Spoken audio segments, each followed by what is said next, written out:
तिरुपति बालाजी के मंदिर के सामने दर्शन के लिए भीड़ लगी हुई थी।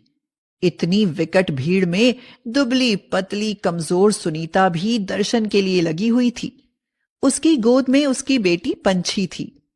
दर्शन करते समय सुनीता ने मन्नत मांगी, हे प्रभु, मुझ पर दया करो। मैं कैंसर की मरीज हूं। अब मेरा अंतिम समय है, पर मैं अपनी बेटी की सलामती के लिए मन्नत मांगने आई हूं। मैं अपने और अपनी बेटी के बाल आपको अर्पण करती हूं। मैंने सुना है कि आप 10 गुना लौटाते हो, धन संपदा की कमी नहीं रहने देते हो। आप मेरी बेटी को सुखी रखना प्रभु। सुनीता ने अपने और अपनी बेटी के बाल वहां दान कर दिए और वहां से चल दी। उसे चक्कर आ रहे थे। बाहर सड़क पर आकर वह गिर पड़ी और तुरंत ही उसकी मृत्यु हो गई।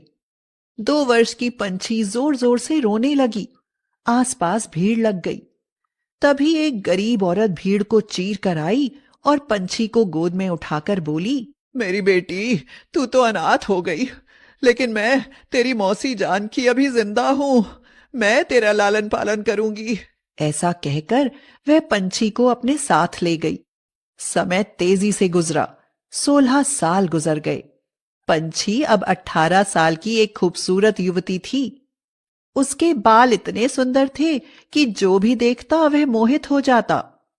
वह घर से निकलती तो जानकी कहने लगती, रुक पंछी, मैं तेरे काजल का टीका लगा दूं, नहीं तो ये गली वाले नाशपीटे तुझे नजर लगा देंगे। जब देखो तब तारीफ करते रहते हैं। पंछी हंसकर कहती, क्या मौसी, तुम भी बेकार के चक्कर में पड़ी रहती हो, ये सब कुछ नहीं होता। लेकिन जब पंछी बाहर जाती तो गली के लड़के आंखें फाड़ फाड़ कर पंछी को देखते और कहने लगते, देख, कितनी सुंदर लड़की है। हाँ यार, जबकि गरीबी के कारण कपड़े बिल्कुल सस्ते पहनती है, पर फिर भी परी जैसी खूबसूरत लगती है। अरे इसके बाल तो देखो, ऐसे बाल देखे हैं किसी के?